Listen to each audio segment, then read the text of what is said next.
Right now, we're going to take you back to Broward County in Florida. The sheriff is getting ready to give us the latest update on the school shooting there. We know that the shooter today was charged with 17 counts of murder. A community there reeling, devastated by what happened yesterday. The fallout is deep and far. The president commenting on it today. The country embroiled again in the gun control debate. What to do about this? The sheriff there in a community that's been bewildered.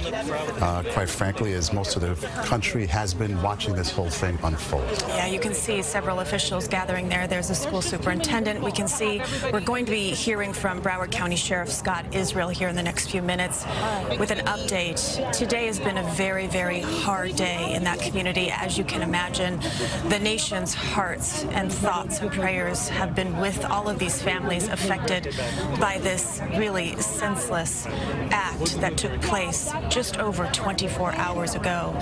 We've been hearing stories today, sad, heartbreaking stories from these children that were inside those classrooms as some of their classmates died in front of them. We also heard stories of a coach, of a teacher saving other students. There's always good stories that come from these tragedies, but you don't want to see these tragedies in the first place. Just rips at you as a parent, as a viewer, as a citizen, to know that children went to school and did not return, families just torn apart, cutting you deeply. I mean, still unanswered. Why did this kid do this? What on earth was the motivation? We're learning names. We're seeing faces. 17 people hurt. 17 people died, pardon me. Several more injured. You see these faces here, these faces of these people who didn't make it out. Here now, the sheriff, Scott Israel. Let's listen. I'm going to start off by giving you a timeline and talk about the events that happened yesterday. I'm then going to introduce Peter Forcelli, the SAC of ATF, and he's going to talk about the origin of the rifle. And then lastly, you'll hear from a special agent in charge of the FBI, Rob Lasky, and he's going to expound a little bit more on the tip. Then I'll come back to the podium, we'll answer some questions. So I wanted to start out by telling you an Uber car dropped off the suspect at 2019 yesterday, 2:19 p.m. at Stoneman Douglas High School. The suspect entered the east stairwell, that's building 12, with a rifle inside a black, soft case. The suspect exited the stairwell, pulled the rifle out of the case. At 2:21 hours and 33 seconds, the suspect readied his rifle and began shooting into rooms 1215, 1216, 1214.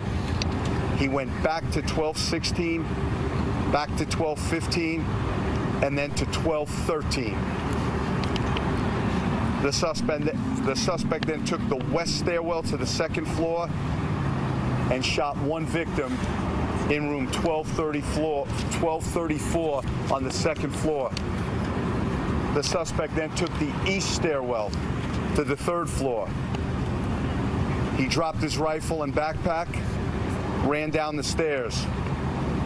He exited building 12 and ran towards the tennis courts, and then took a southbound turn on foot.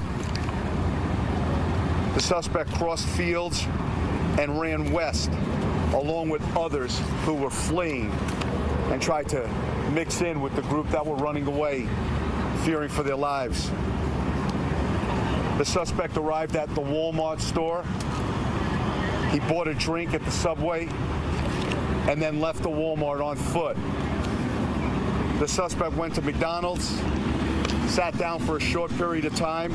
This was at 3:01 p.m. and he left on foot. At 3:41 p.m., 40 minutes after he departed from the McDonald's, the suspect was detained at 4700 Wyndham Lakes Drive in Coral Springs by an officer from the Coconut Creek Police Department. He was taken into custody without incident. Today, we've interviewed between the FBI, the Broward Sheriff's Office, and a significant amount of investigators from many other agencies, FDLE, a lot of local law enforcement, So over 2,000 people were interviewed, and we continue. This is a fluid investigation. We have so many facts coming in, some true, some unsubstantiated, some rumors. It's going to take a lot of time to sift through what's true, what's accurate, and what's not. I wanted to honor the deceased victims of this horrific killing. I'm going to do my best to pronounce the names accurately. Please forgive me if I don't pronounce the names exactly how the families do. But I thought it's very important. I want to pay homage to these families and to the victims.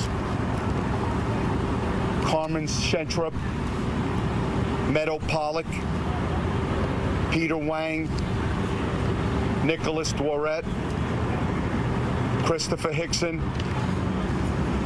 my very, very, very special friend who I'll miss, Aaron Feiss, Luke Hoyer, Alana Petty, Jamie Gutenberg, Martin Duque Anguiano, Alyssa Al-Hadef, Helena Ramsey, Scott Beagle, Joaquin Oliver, Carol Loughran, Gina Montalto, and Alexander Schachter. May they rest in peace, and may God comfort their families. At this time, Special Agent in charge of ATF, Peter Forcelli, will speak about the firearm. Good afternoon.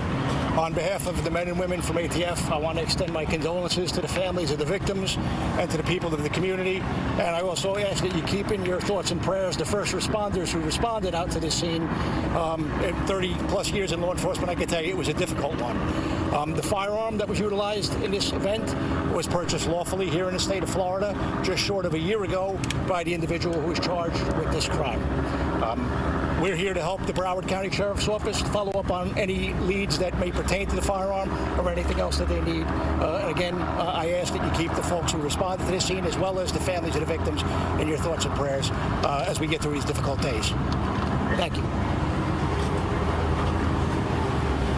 Special Agent in charge Lasky addressed some of the questions you had today about tips received regarding the suspect. Mr. Lasky is going to expound upon some of that information. Good afternoon. I'd like to take this opportunity to provide some additional information about the tip we spoke about this morning. On September 25th, 2017, the FBI field office in Jackson, Mississippi, received a tip about a comment posted to a YouTube account by someone with the username Nicholas Cruz, spelled Nikolascruz. The comment said, "I'm going to be a professional school shooter." There was no additional information about the particular time, location, or further identifiers about the person who posted the comment. The complainant had provided the same information to YouTube. YouTube removed the comment. After receiving this information, FBI Jackson conducted an interview of the person who made the complaint. This person lives in Mississippi, has no connection to South Florida, and has no knowledge about the person who posted the comment. The FBI also conducted internal database reviews and open source checks. No additional information was found to positively identify the person who posted this comment. There was no connection found to South Florida. Moving forward, we will continue to gather all information about the subject as we try to identify his motives, his associates, and his actions leading up to yesterday's events. We are looking into his social media posts, his movements, his conversations leading up to the shooting, as well as any other indicators that may be out there. Again, my heart goes out to the victims, the families, and the friends, and everybody else who suffered by this cowardly and horrific act. Sheriff. I want to take this opportunity to thank this amazing group of people flanking me, your elected officials. who came from places as far as Washington, D.C., Tallahassee, and just came down here. The calls I've received from Congresswoman Wasserman Schultz, from Mayor Beam Furr, Michael Udine, Commissioner, and on and on and on. I can't thank them enough. They just want to see safety in Broward County. To all of you, thank you. We will be going over, I will be going over at 6 o'clock tonight to Pine Trails to a vigil for those that passed away. I know some of you are going to heed my remarks, and I know some of you are not, but I'm going to say them anyway. You need to respect the privacy of these families. These families are going through the most horrific time in their lives. And if they say they don't want to talk to you, respect them. Don't move forward with your camera. Don't move forward with your microphone. Let these families be. Let these families heal. They deserve that. Please honor them. Many of them have called me and asked me to transfer this message, and I hope you'll consider listening. Many of you would have done it anyway. Some of you might not. Please respect these families. They lost children. They lost loved ones. Could you imagine what they're going through? Thank you for your time. Any questions? Is he did he belong to a white nationalist group? Have you been able to confirm that because one's claiming him as a member? It's not confirmed at this time. There's so much. We've heard that. We're looking into that. You know, and we'll just keep following on. Did you speak to anyone at the McDonald's? Have you interviewed that person? If so? He might have. I don't know at this time. Two questions. First of all, will that make this a hate crime? And also, you mentioned yesterday two shots outside the school. How does that fit into the narrative? Well, it fits in perfectly. He could have shot them. He could have been within the school. They could have been outside. You know, this is an AR-15. This is a powerful rifle and could have easily gone through a door or shot while the door was open. So we're still examining video. It's a great question. It's something we've asked ourselves. Within a day or two, we will have the exact, answer to that. But at this time, it doesn't change or alter the timeline at all. Sheriff, this morning, If it turns out that was a member of this white nationalist group, would that classify any of these? It certainly could. The rooms that were targeted, were they targeted for any particular reason? Yes. He bought the weapon in Coral Springs at a dealership called Sunrise Tactical. Sir, you mentioned releasing some surveillance video. No, I didn't mention release. I didn't talk about releasing any video. We're examining video, and we might release information we would cover or capture from the video. But at this time, we have no plans to release any type of surveillance video. I also want to acknowledge Superintendent Runcie. He's been with us from the. Sure. Yeah, sure. Yeah. Sheriff, what time did the first call? I'm just gonna give way to the mic to Superintendent Runcie. He has some important things to say, and then I'll come back to the microphone. Let me just first say, on behalf of the school board members and myself, our school board members here today, just reiterating what the sheriff has said. Please respect the privacy of our families as they go through this horrific situation. Again, we can't stress that enough. If you could honor them and respect them during these very difficult times.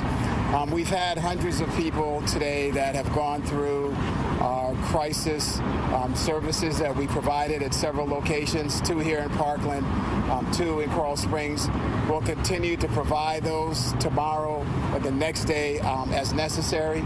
Again, the school is closed from now throughout the weekend. We're going to be spending the next couple days figuring out what the path is to reopen the school and what type of logistical challenges we're going to have relative to what's occurred in Building 12 on this site.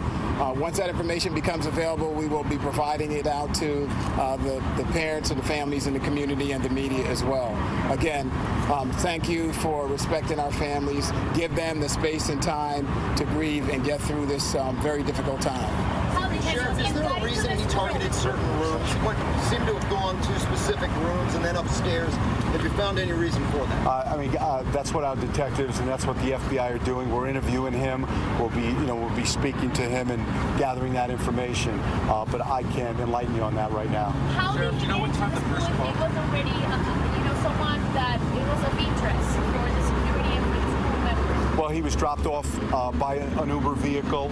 And let me say this, at this point, the driver is not complicit in any way, shape, or form. The driver just simply picked up a fare and dropped the fare off at Stoneman Douglas. He walked in into the gate, he walked into the school, and I don't know that anybody recognized him or knew who he was or at that point. Do you know his mental health specifically? Of his previous condition, mental health? I don't know anything at this time. Sir, this morning you said that there were still remains inside the school. Do you have any reason to believe that a family member or anybody may have assisted him in this? At this point, we have no reason. There are other people we want to certainly talk to. There are people of interest that might enlighten us as to why he did what he did.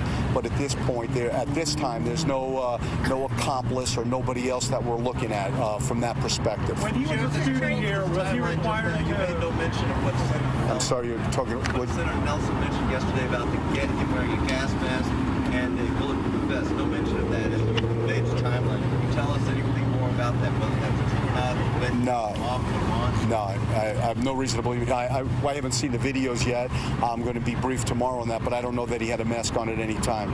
When he was a student here, was he required to carry his belongings in a clear bag because of a fear of the teachers that he might bring a weapon into the school? I've never heard that before. Sir, this morning you said there were still remains inside the school. Have they been taken from the school, and has the school been cleared yet? All the victims are at the medical examiner's office, and right now the medical examiner is doing a thorough investigation. As I said before, we want to release the victims to their families. We understand that the Sabbath is tomorrow, and we're very cognizant of that. But the main thing we want to do is we want to make sure there's a successful prosecution, and we want to go as fast as we can, but accurate is better than speedy. Sure. And is the school still being swept, or is that an inspection? The school is a crime scene, and we're examining the crime scene. Thank you. Out of your list, all our students, all of the people here. That I read out? No. Some are.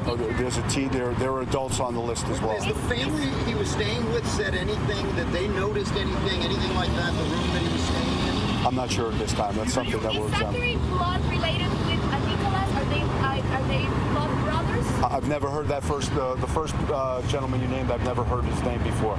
Thank you very much. Appreciate it. Nicholas Cruz, are they blood related? So new details here from the Broward County Sheriff, Steve Israel there.